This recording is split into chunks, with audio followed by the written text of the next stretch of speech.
اسماعیل میرٹھی کی پیدائش ہوئی ہے 1844 عیسوی میں اور ان کی وفات ہوئی 1917 عیسوی میں۔ اس کو یاد رکھنا ہے ڈیٹ کہ پیدائش کب ہوئی اور وفات کب ہوئی۔ یہ پیدائش ہے اور 1917 عیسوی میں ان کی وفات ہوئی۔ محمد اسماعیل میرٹھی کی پیدائش میرٹھ میں ہوئی۔ اسماعیل میرٹھی کی پیدائش کہاں ہوئی؟ اسے جگہ یاد رکھیں، میرٹھ میں، اور پیدائش کب ہوئی؟ 1844 عیسوی میں۔ انہیں بچپن سے پڑھنے لکھنے کا شوق تھا۔ اپنے شوق اور محنت سے انہوں نے بڑی ترقی کی۔ کم عمری میں ملازم ہو گئے۔ بہت چھوٹی عمر میں ہی یہ ملازم ہو گئے۔ علم و ادب کی دنیا میں نام پیدا کیا۔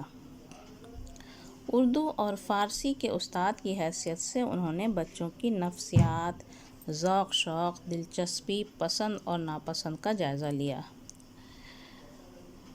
انہوں نے اردو زبان اور فارسی زبان ان دونوں کے استاد کی حیثیت سے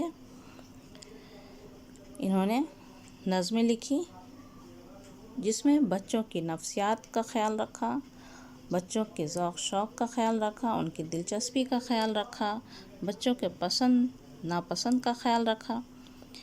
ان سب کا خیال رکھتے ہوئے، ان سب کو مد نظر رکھتے ہوئے انہوں نے نظمیں لکھی۔ انہی تجربات کی مدد سے انہوں نے بچوں کے لیے نظمیں لکھیں اور اردو کی درسی کتابیں تیار کیں۔ ان سب باتوں کو مد نظر رکھتے ہوئے انہوں نے اردو کی درسی کتابیں، یعنی جو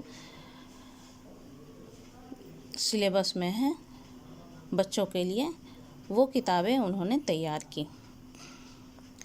یہ کتابیں ہر زمانے میں مقبول ہوئیں اور آج بھی شوق سے پڑھی جاتی ہیں۔ ہر دور میں اسماعیل میرٹھی کی کتابیں شوق سے پڑھی جاتی ہیں۔ اسماعیل میرٹھی نے ان کتابوں میں آسان اور سلیس زبان استعمال کی ہے۔ یہ بات دھیان رکھنے کی ہے کہ اسماعیل میرٹھی نے جو کتابیں تیار کی بچوں کے درسی کتابیں، اس میں اس بات کا خیال رکھا کہ وہ اس کی زبان آسان اور سلیس ہو، تاکہ بچوں کے سمجھ میں آسانی سے آ جائے۔ بچوں کے مزاج اور ان کی ذہنی ضرورتوں کا خاص خیال رکھا۔ اسے لکھنے وقت اسماعیل میرٹھی بچوں کی ذہنی ضرورتوں کا خیال رکھا کہ ایسے الفاظ استعمال نہ کرے جو بچوں کو آسانی سے سمجھ میں نہ آئے۔ ان کتابوں کی اہمیت اور ضرورت آج بھی مسلم ہے۔ چھوٹی چھوٹی باتوں سے بڑے نتائج پیدا کرنا اسماعیل میرٹھی کا خاص انداز ہے۔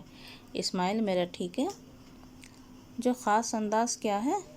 چھوٹی چھوٹی باتوں سے بڑے نتائج پیدا کرنا۔ بلا شبہ وہ آج بھی بچوں کے سب سے پسندیدہ اور اہم ادیب ہیں۔